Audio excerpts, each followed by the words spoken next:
আজ আমি তোমাদের সাথে শেয়ার করব নিরামিষ মোচা ঘন্ট। এই রেসিপিটি করতে খুব একটা সময় লাগে না আর বেশি কিছুই লাগে না। তাহলে চলো ঝটপট দেখে নিই কী কী। সবার ফার্স্টে আমি মোচাটাকে সেদ্ধ করে নিয়েছি। দুটো আলু টুকরো টুকরো করে কেটে নিয়েছি, আর গোটা গরম মশলা, শুকনো লঙ্কা, তেজপাতা, আর মশলাটায় দিয়েছিলাম আমি আদা, কাঁচা লঙ্কা আর অল্প কটা জিরে। তার মধ্যে আমি হলুদ আর নুন দিয়ে একটু মাখিয়ে রেখে দেবো। এরপর মশলাটা রেডি করতে করতে আমি কিন্তু ভিডিও করতে ভুলে গিয়েছিলাম। তারপর আমি কিন্তু গোটা গরম মশলা, তেজপাতা, শুকনো লঙ্কা, গোটা জিরে আমি তেলে ফোড়নে দিয়ে আলুগুলোকে একটু হলুদ দিয়ে লাল লাল করে ভেজে নেব। আলুগুলো ভালো করে ভেজে নেব, একদম লাল লাল করে মোটামুটি ভাজার পরে আমি মশলাগুলো দেব।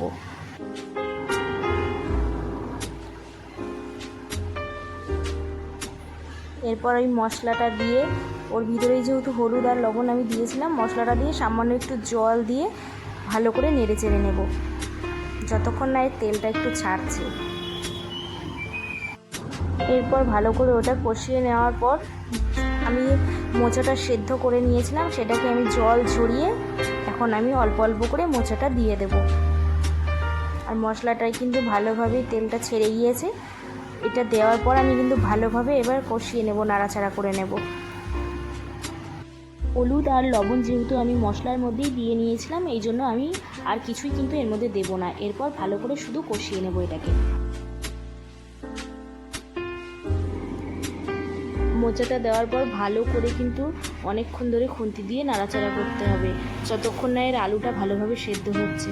সেদ্ধ হওয়ার পর আলুটা কিন্তু এর মধ্যেই ঘেটে একদম মাখো করে নিতে হবে এটাকে।